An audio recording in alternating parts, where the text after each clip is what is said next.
let's get into the issue of general integrity. Is that what you would call it, general integrity issue? Yeah, that's the term we use. I mean, it's a tricky term because people who are into activism, because people who are new to it don't know either of those terms, so they have to be explained. But the thing is, like, it's funny, but the battle does sometimes end up being fought over the terminology, and this is a lawyer thing that defining the terms of the conflict is often the first step in, you know, having the battle go more in the direction that you're hoping that it will go in.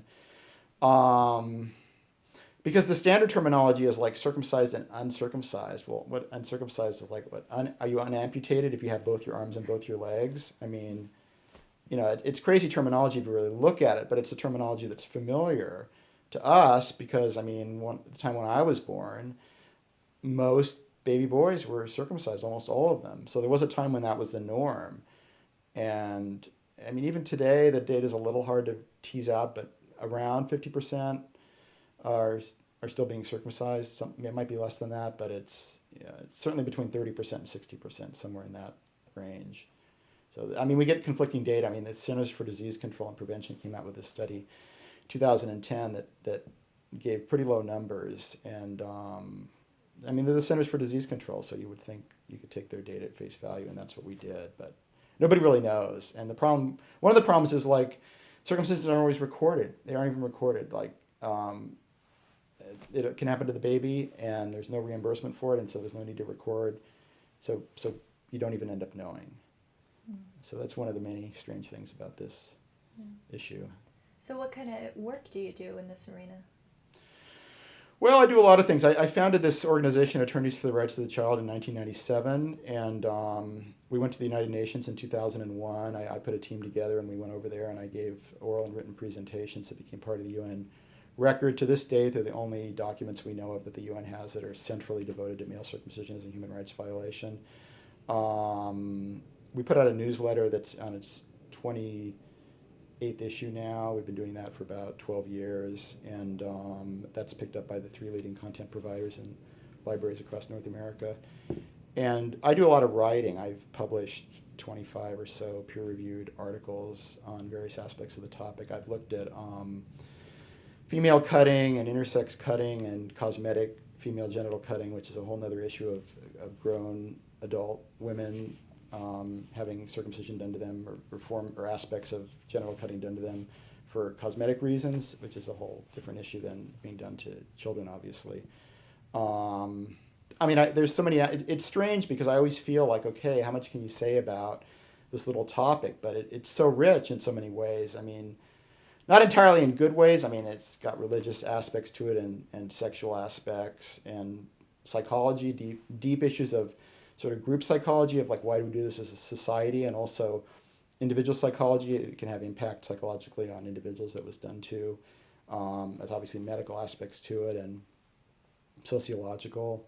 So it's a very rich topic. There's actually 2 books being worked on right now by 2 academics in 2 different disciplines that are going to partially look at the intactivist movement, that have interviewed me and other activists. So there's a lot of interest. It's a very interesting, multifarious topic.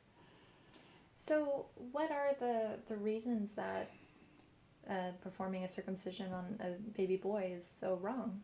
What are those reasons?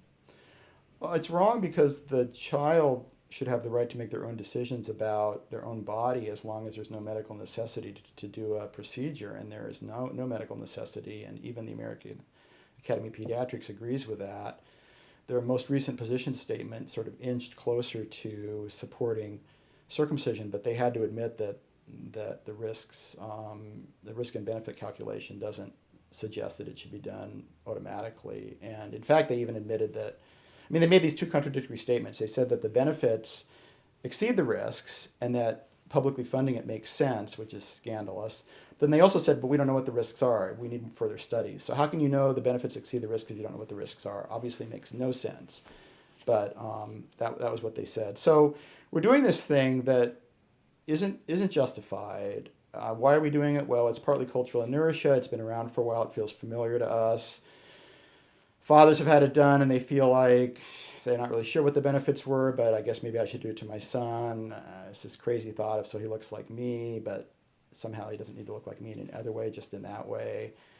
And it's just this odd thing that perpetuates itself for no good reason. And here we are. I mean, Norm Cohen said this of No Circ, Michigan, said this almost 20 years ago in the Whose Body, Whose Rights video that Tim Hammond did that got some awards and was shown on National Public Radio in the 90s. I mean, Norm said, we've been to the moon. We've done all these amazing things, and I could say this more now than I could then. We have iPhones. You know, we're putting up these space satellites, and we're going to have private enterprise sending us up into space. And we're still doing this thing that started, medicalized version of it started 150 years ago, back when we were in the Dark Ages. I mean, doctors did not know what they were doing. I mean, there were these fluky events that happened with this Dr. Louis Sayre, and he saw them, and he concluded from them that, oh, circumcision must be the cure for all these problems, and it was completely wrong. And we've disproven these myths of the benefits, so-called, that it has so many times till we're blue in the face, but the idea has caught hold, and it's hard to undo an idea, even if it's a bad idea. It has persistence. And so that's the work that we're doing, is to really educate people. And I mean, you know, there's certain forces that are flowing in our direction. There's the internet, there's increased skepticism toward authority, there's an increased willingness of people to do research on the internet and come to their doctors and say, hey, I found on the internet that, you know, chopping off your left arm is really good. I mean, I shouldn't say that, because that's usually, I mean, they come in with research off the internet. It drives my wife crazy because she's a doctor, and a lot of times patients will come in very poorly informed. But at the same time, there is this tendency for patients to inform themselves and get information and ask physicians about it, which would never happen 20, 30 years ago. I mean, A, there was no internet, and B, there was just more willingness to accept the authority of authorities. And for better or worse, I mean, we're in a new game now. And so some of these forces are moving in the direction of educating people about that circumcision may not be necessary. But on the other hand, there's this feeling of threat that can come in. Jewish leaders can feel it. They can feel like, oh, this is a really important right for us, and if the non-Jewish people aren't doing it, then maybe that'll somehow endanger our ability to continue doing it. I mean, I think the Jewish community has to work out the issue among themselves. I don't think outsiders, you know, people who aren't Jewish, can come in and sort of impose solutions on them. And I think things evolve. You know, there's all sorts of doctrine, that both religious and non-religious, that people used to really adhere to. I mean, when I was a kid, they thought they had to take out the adenoids and the tonsils. I mean, nobody does that anymore. I mean, we're learning. It's a continual learning process, and that's what human rights is about, which I've done a lot of work in. I mean, human rights sort of started with the Magna Carta, sort of gained strength after World War II with the Nuremberg trials, but really moving up. I mean, the Convention on the Rights of the Child came into force in 88, 89, and so it's really been a continual evolution of understanding and of. I mean, if you read, I watch a lot of Charles Dickens, or I read a lot of Charles Dickens. I mean, Charles Dickens wrote about how children were seen as chattel. That was only 150 years ago. I mean, 160 years ago. Things have changed a lot, and they're continuing to evolve. So it's this archaic procedure that definitely was risky back when medicine and doctors didn't always know what they were doing or using clean tools and all that. Now that the medical industry has evolved and gotten better and safer, isn't it a safe procedure? Is there really that many things that go wrong? Well, what does safe mean? I mean, the thing is, normally what you mean by safe is safe enough. And what does that mean? Well, you're doing a procedure that has medical benefits, so it's a calculated risk. I mean, any procedure has complications by definition. But every other procedure, the complications are taken along with the good. There's a countervailing good that's greater, that has to be greater than the risks, or else you wouldn't do the procedure. I mean, Frederick Hodges and a couple others and I wrote about this way back in 2002. I mean, that's the thing that's different about male circumcision, is there is no benefit that justifies the practices. And as I say, even the American Academy of Pediatrics, with all their members that perform circumcisions and feeling, I am imagining, feeling beholden to them and inching gradually toward a more pro-circumcision statement, which is really odd given the way things are flowing the other way, with Germany court declaring it illegal last year and all these European medical associations declaring it completely unjustified. And just last year, or just this year, this whole group of primarily European doctors made this very strong statement about how male circumcision is ridiculous, essentially. Like, why would you even consider doing it?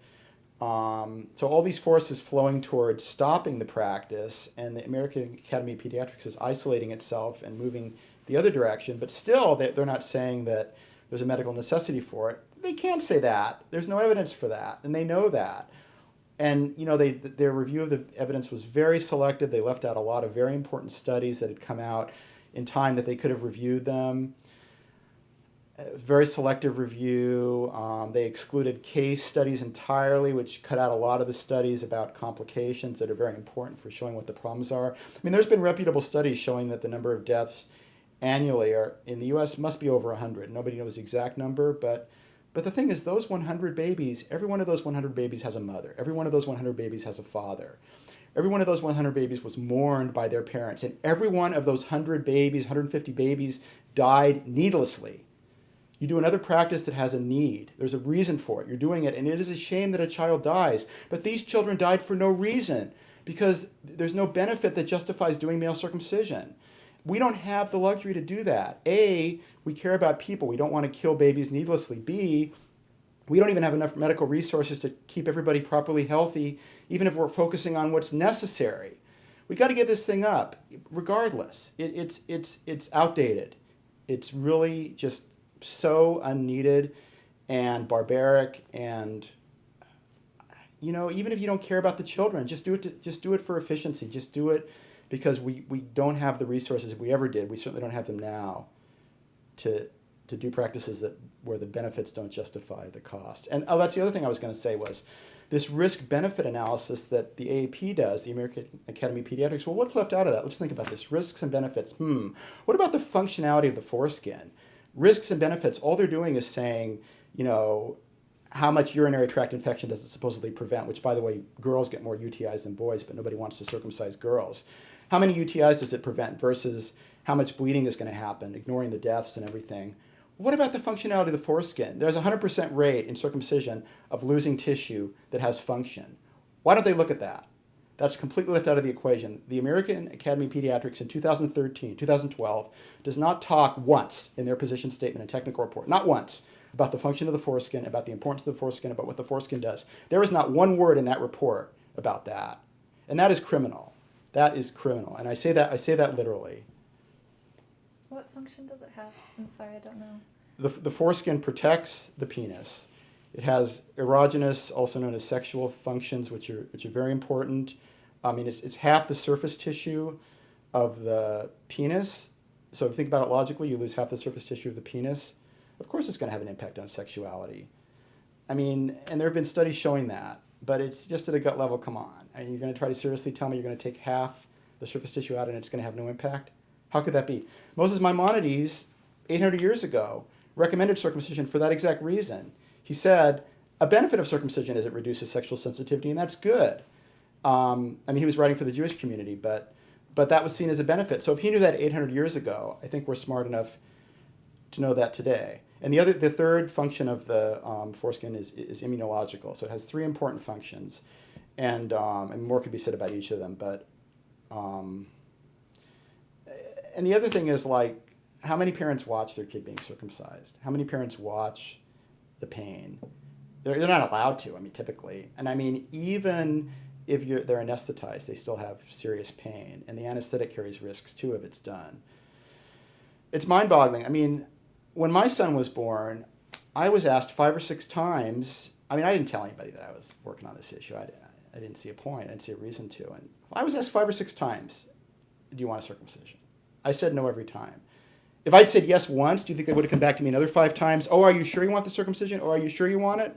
And I said to the nurse, there's no reason to be doing this. That's the only thing I said to her from my work. There's no reason to be doing this. She said, I know. It's like, well, then why are you offering it to the patients? Aren't you a nurse? I mean, isn't your job to do medical procedures? I mean, it's mind-boggling. It really is. Let's take 2 minutes. What do you say to people who argue that it's a religious right? you know, the answer to that is your freedom to practice your religion stops at the skin of another person. And that's what Prince versus Massachusetts, the U.S. Supreme Court case, which was decided a long time ago, back before we really had reached the level of understanding of, of human rights and of children's rights that we're starting to have today. But Prince versus Massachusetts says you can make a martyr of yourself. You can go out on the street. You're an adult. You can, as long as you're not violating the law, you can make a martyr of yourself in whatever way you want to, but you can't make a martyr of your child. Your child carries his or her own independent set of rights that they're clothed in when they're born. I mean, that's the remarkable concept of human rights, which people didn't always have. Again, back in Charles Dickens's time, they didn't have it. But this was really the sort of amazing, to us now, a lot of us, it's commonplace, but this was really the sort of amazing concept that when you're born, you're clothed in these entitlements that safeguard you and that guarantee you certain things, and that some of the human rights documents that have been generated since World War II have been designed to protect. And so yeah, it's great that you have your religion. More power to you. And religion has done many good things for the world, and let it flourish. And let's hope that when your child grows up, they may choose to follow the religion you're in. But that's their decision. You cannot force a child to follow a religion. I mean, you can't do that. I mean, and there are human rights that say that protect your right of self-determination and of religious self-determination. I can understand as a parent, there are times when you really want your child to do something, and it's really tempting to try to use every quiver in your bow to try to enforce that. But I'm sorry, your child gets to make these own decisions, and you may not like them, and that's just the way it is. Yeah. It all depends on the focus. I mean, somebody pointed out that there's this sign that's sometimes used by intactivists that says "My body, my rights," which sounds fairly straightforward. But one of the activists was saying that she was at a rally and she missaw the sign for a second and thought that it said "My boy, my rights," and she realized, just removing the D from body, right? My boy, my rights instead of my body, my rights. I mean, that's really how the people on the other side view things, is they have this right to do this thing to their children. And it's worth taking a step back, because we're really unique in the U.S. in our view of so-called parental rights. I don't even like that term, but there's really this concept that has really developed in the U.S. It's perhaps partly related to our heavy Puritan background. I don't really know all that goes into it, but there's a large faction in this country that still really believes that parents really can do pretty much anything to their kids. And that's what Prince versus Massachusetts was about, to contradict that and say, no, you can make a martyr of yourself, you can't make a martyr of your child. The Convention on the Rights of the Child, guess who the only country with a functioning government in the world that hasn't ratified it and brought it into legal status is? It's the U.S. We're the only country with a functioning government. And why is that? Well, there's been a lot of fight over it. I mean, there's been a lot of people, the Senate has to ratify treaties, and there's been a lot of senators, a good number from the South, not entirely. Constituents want to feel free to do whatever they want to their kids, and you just can't do that. I mean, the paradigm is different than it was 50, 60 years ago, and it's hard to adjust sometimes, but we're in a different era now. We've seen Hiroshima and Nagasaki. We've seen, Dachau, Auschwitz. I've been there. I mean, we've seen those places. I mean, it's not the same as it used to be. We need to be a little more humble and a little more respectful of everybody's right to being. Do you know what the rate of death from this procedure currently is in the U.S.? Well, nobody knows exactly, because the data isn't kept, and I think it's one of those things. I don't think that there was a bunch of guys in a smoke-filled room that sat around and thought, ha, ha, ha, we're going to not track the death rate of circumcisions. That way they won't be able to show it. But I do think that, there's been financial disincentives to track it. I think nobody really wants to know the answer. It'd be extra work. Like I say, not even all circumcisions are recorded. So, how would all circumcision deaths be recorded? But it's pretty reliably known that they're in the, and there's been studies, Dan Bollinger put out a study, and there's a study from Brazil that corroborates the idea that something on the order of 150 plus or minus deaths per year in the U.S. I mean, nobody knows exactly. It's not one, it's not two. And we have some anecdotal knowledge about specific incidents, but then there's reliable studies that have shown that the numbers are up. And it's not surprising, really. I mean, the number actually is not surprising that it's that number. It's hard to see how it could be much lower, given that, I mean, every procedure does have risks, like I was saying earlier. I mean, every medical procedure goes wrong occasionally. I mean, there was this procedure that happened where a boy lost his penis, and then Dr. John Money of Johns Hopkins, who was this expert supposedly on gender identification, said, "Oh, it's no problem. We can just come in and change the boy to a girl," and that's what they did. And then the boy became an adult and said, "No, actually, I'm a boy." And it's this whole big dramatic thing. And the Dr. John Money was sort of outed in the early 2000s by two very well-known colleagues, and then the boy, the man, ended up committing suicide, and also his twin brother, who, it's an odd story because his twin brother was not circumcised and stayed intact, but his twin brother was so messed up by the whole experience that he also ended up committing suicide. So that's two deaths we know about right there, and that story was written up at book length. Oh my God. That's These things happen. I mean, there's boys that lose their penises, there's boys that lose part of their penises.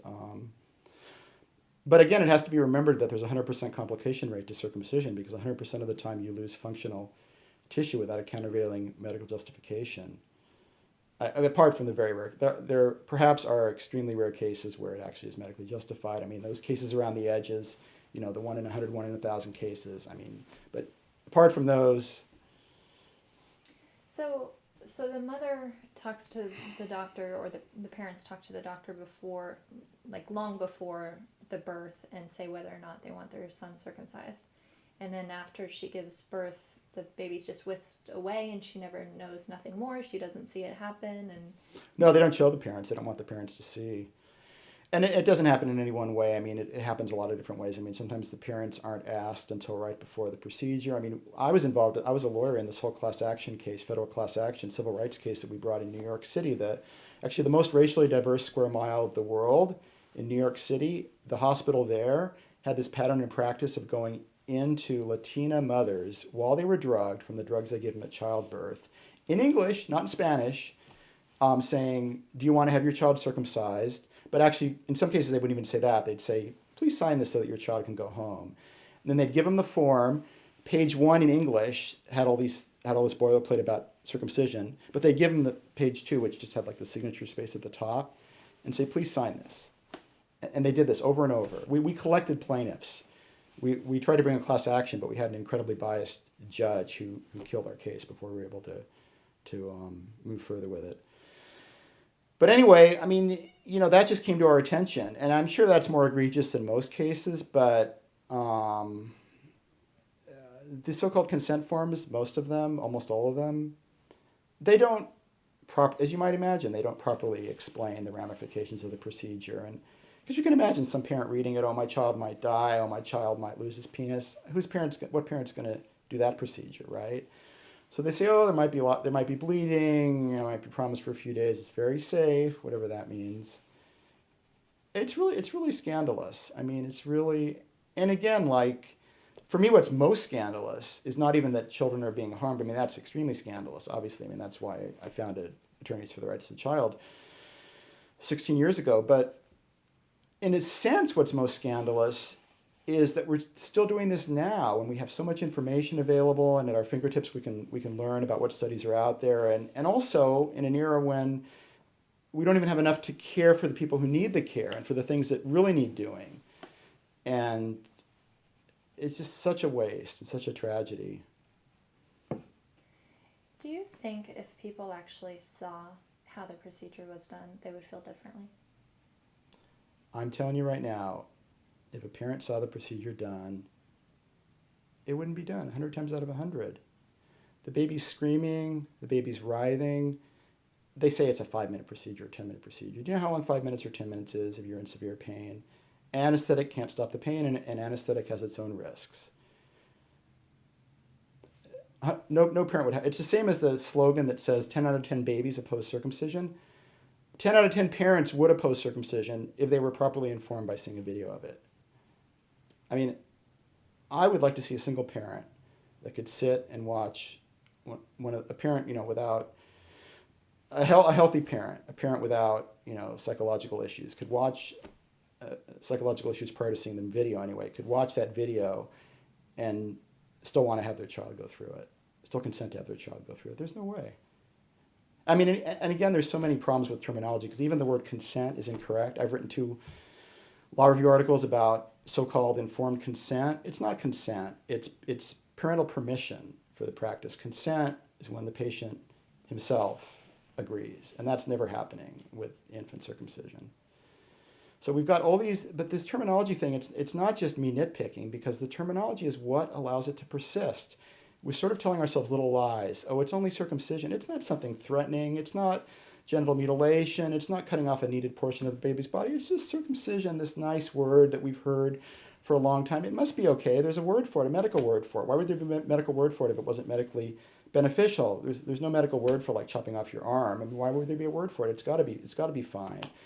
And so I think we really, and again, not in a conscious conspiracy way, but just in sort of a way that one event has followed another, we've convinced ourselves as a society that this is an okay thing to do. It's either good, or at least if it's not good, it's not that bad. And, my brother across the street, or my neighbor across the street did it last week. How bad could it be? He's a good guy. He goes out and helps the brownies on weekends, goes around and sells cookies with them. How could he be a bad guy? It must be a good thing. Joe did it. And so it just gets perpetuated. And parents have kids. I know when you have your first kid, you really don't know what to do. You have a lot of questions. You're really unsure of yourself. Some other parent says, hey, you can have him circumcised? Oh, yeah, I should do that. That's what most parents do. Yeah, let me do that. The doctor says, hey, he'll maybe a little discomfort for 5 minutes. Oh, yeah, they go into shock. That's another thing doctors say. Oh, yeah, they go into shock. Or they're not crying because of the circumcision. They're crying because they don't like their pants being pulled down. I mean, and if you watch the video, like there's this, the screaming starts the instant the knife touches the penis. So it's completely untrue. It's just like, and you ask yourself, like, how can the doctor even believe this? But doctors are human too, and they have to create their own story so they can feel okay about what they're doing. To prepare for this interview, I watched a few videos about people who were intactivists and also people who were very much for circumcision and were arguing against your work. And oh, interesting. I should probably watch those videos. But anyway, so I watched and read about a lot of the talking points. And I saw this one video of a girl that we're going to be interviewing. Her name is Karen Strogan, I think her name is, but she's Girl Writes What. She's oh, yeah. Yeah. Oh, yeah. She's She'll be good. In Canada. Yeah, so yeah. she made a video about general integrity. Yeah, she's been very good. Yeah. Yeah. And so she was getting very emotional, saying that this is just an atrocity, this is barbaric, this is mutilation, and how could people be doing this? And so she kept on saying this, and she said that the crying is just so intense and all this. And, honestly, I'm not a parent. I've never had to choose if my son would be circumcised. I've never looked into it. I've never talked to people about it before making this film. And so when she was saying that the baby is crying during this, I was just thinking, oh, well, of course, babies cry. The whole birthing experience it's a different kind traumatic. It's a totally different kind of crying, though. It's a crying that you never hear except for the circumcision. There's a level of it and a directedness of it and it's totally unforgettable. And that's what Marilyn Milo said, and that's why she ended up stopping participating in circumcisions. No, it's not like a standard cry. It's completely different. So I made the tough decision to actually watch the video. Oh, yeah? Which was hard to find online. The videos are hard. The videos are painful to watch. I've watched a number of them. It completely changes your mind. Yeah, well, that's what I say, 10 out of 10, It's like, bring me the parent that would do it to their child after seeing that. And they should watch that before they make the decision. Of course they should. Of course they should. Why aren't they educated about what their child is going through days after birth? I mean, I can see a doctor arguing, oh, well, we don't show videos of open heart surgery before we agree to an open heart surgery on a child that needs it or something like that. But, I mean, the difference is, again, is that open heart surgery, it's not done to all children or all male children or all female children. It's just done when it's needed, when it's essential.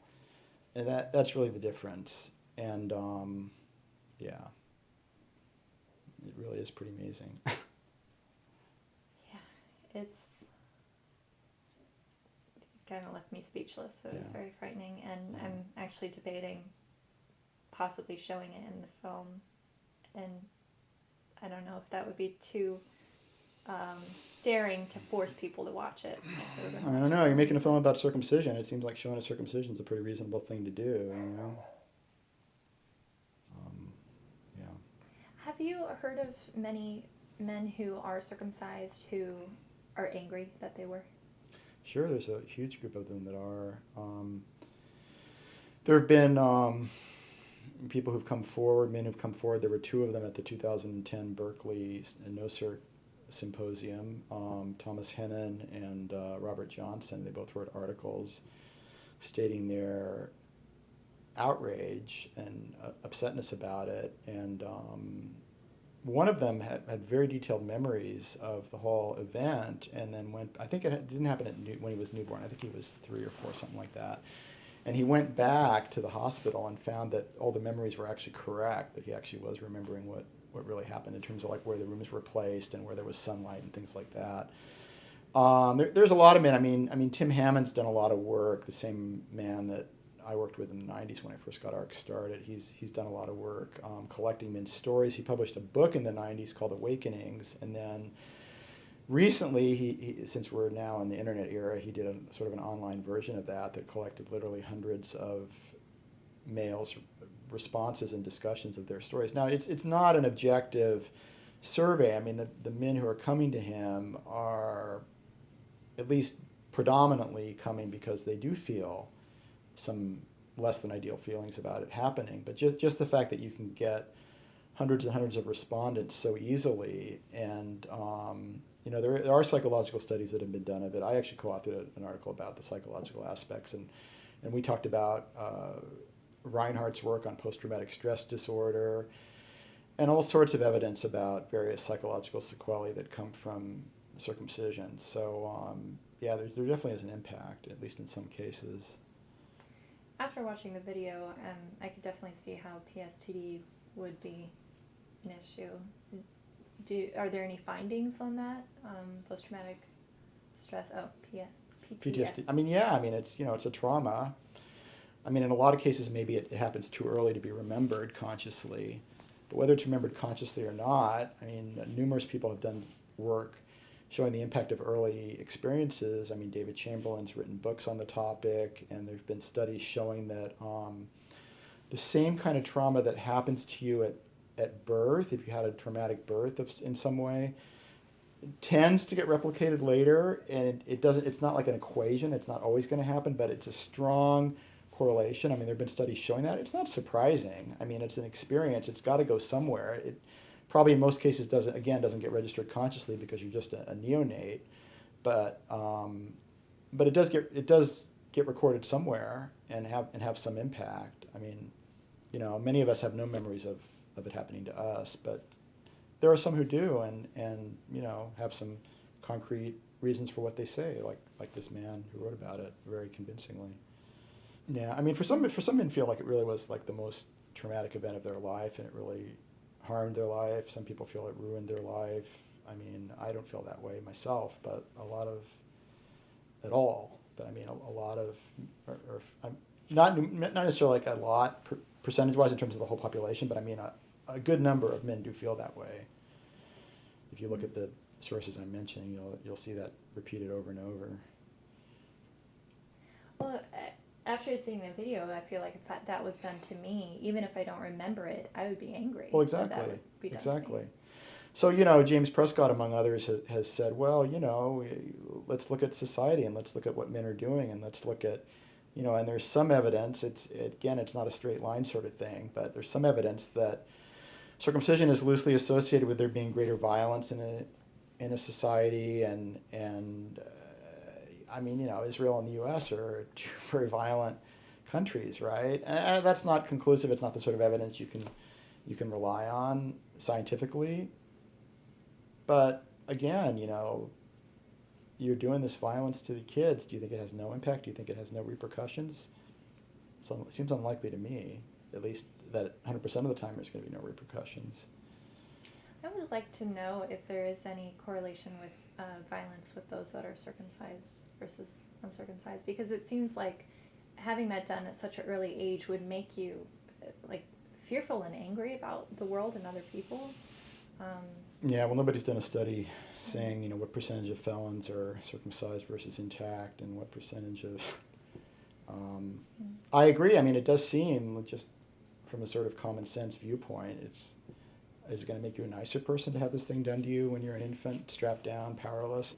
Seems unlikely to me. Seems more likely it would make you a less nice person. But I can't prove that. I haven't taken 500 babies and strapped them down, and 250 of them I circumcised, and 250 of them I didn't, and then I let them live for 30 years and saw which ones robbed banks and killed people. I haven't done that study. It would be unethical anyway. Is there any funding for research in this field, or? Well, there's no funding at all for studying the benefits of the intact body.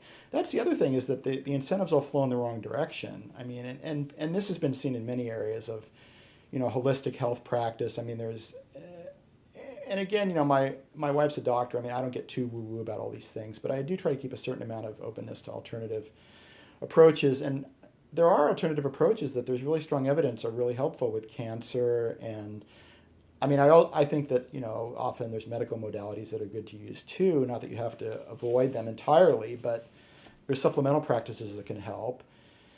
And it's not an all or nothing thing, but the problem is that nobody can make any money off the value of the intact body.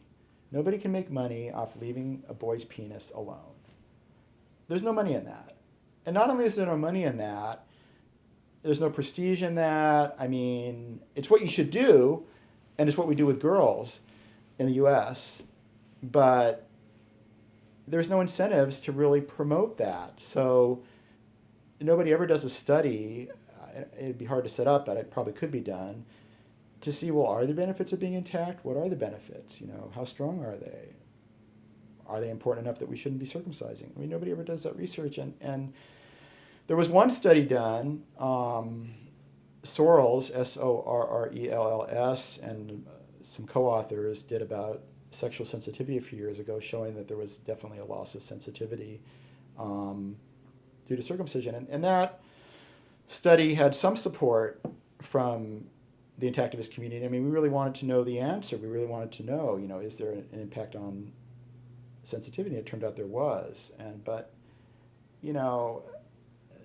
nobody's paid for this work. I mean, there's a couple people that get extremely meager stipends that you can barely even survive on, that work like around the clock, 70, 80 hours a week, on this stuff. And I mean, I work probably 25, 30 hours a week. I don't make anything on it. I mean, I choose to do it. I'm not complaining in any way, but that's just the way it is. There's no financial incentive whatsoever. And, for all of us, I mean, all these papers get published, and we travel to conferences, and we're all sort of always trying to raise the $3.65 that we need to do the next project, off lunch money, off some friend of ours or something.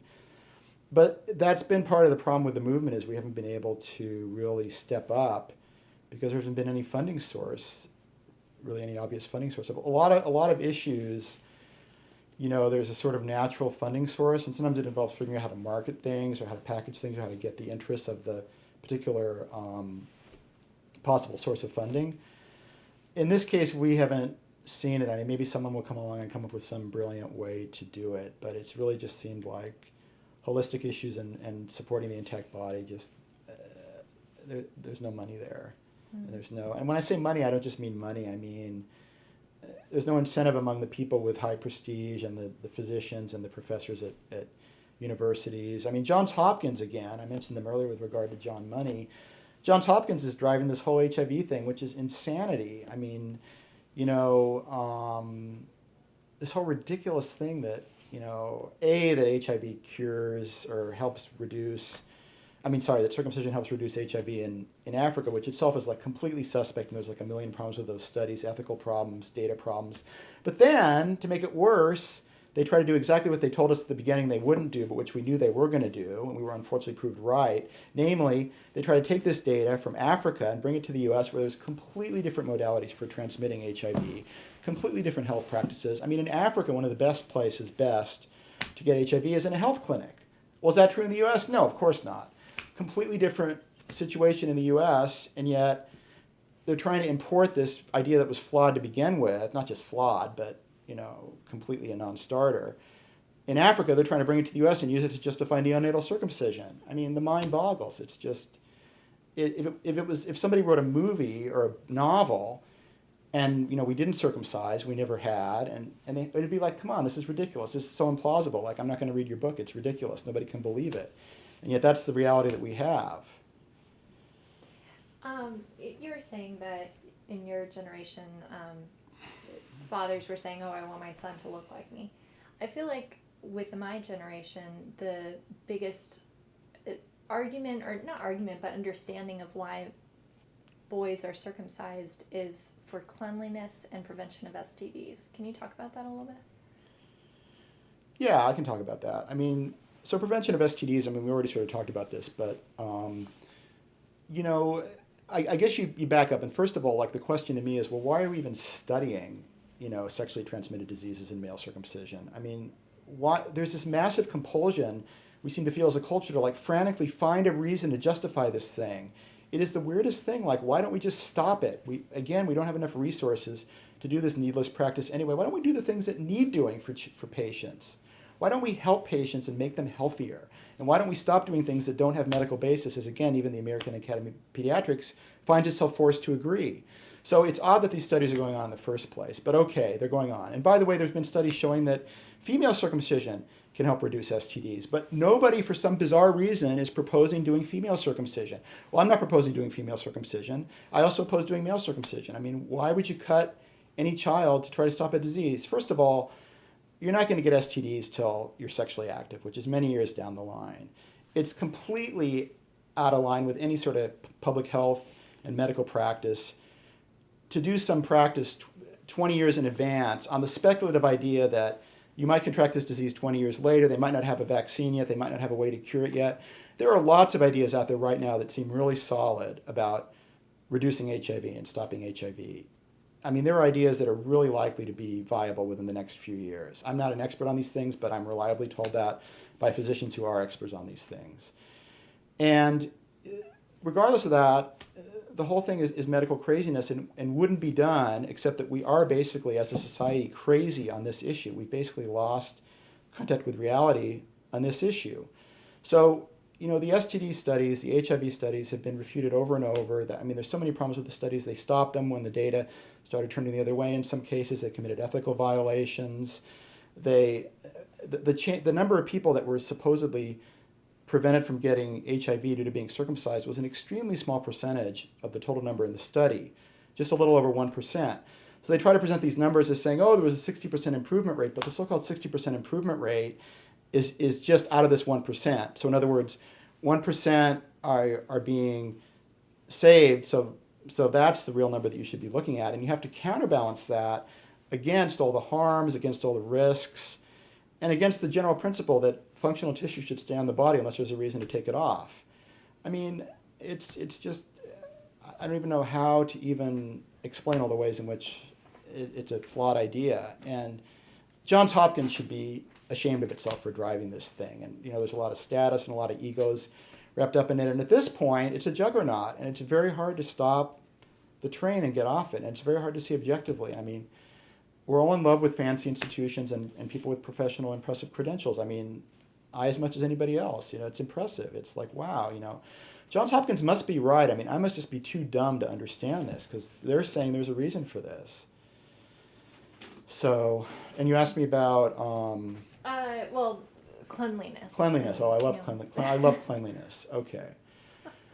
So let's look at this for a second. Do we amputate female breasts so that it's easier to clean under the breasts? Do we amputate female genitalia so that it's easier to clean the genitalia? Female genitalia has more problems with hygiene than male genitalia because female genitalia, by definition, is inside the body. Male genitalia is outside the body. Therefore, if anybody's genitalia should be modified to improve hygiene, it should be females.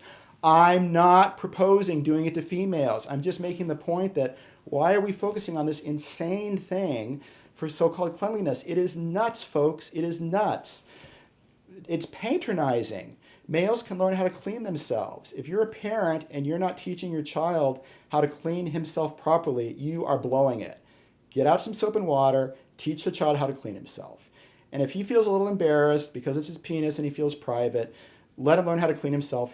Just make sure that he's done it. But you got to figure this out, folks. It doesn't get solved by cutting off body parts. We don't do it with anything else. I mean, you know, there are females whose chances of getting breast cancer who are statistically really likely to get breast cancer, whose chances of getting breast cancer would be greatly reduced by amputating their breasts. I mean, we're talking orders of magnitude more than anything that's ever been claimed for circumcision. Nobody proposes doing that. I mean, I think Angelina Jolie did that as an adult, didn't she? But she was an adult. I mean, she chose to do that. So nobody's forcing this on children. And yet, if you look at the numbers, it would be orders of magnitude more sensible than male circumcision. I mean, it is so insulting to think that males can't learn how to keep themselves clean. It's just, and the whole penile cancer is the same thing. I mean, penile cancer mostly hits very elderly men who are very poor and in very poor living conditions, and hygiene is poor. So let's improve the hygiene. Let's do the easy fixes. There's so many issues here, but we're such a cutting culture. We tend to think that we solve problems by cutting them out, and it's often not the solution. It's often not the way to fix things. Well, how about those that argue it's for an aesthetic reason? Well, that's arrogant. I mean,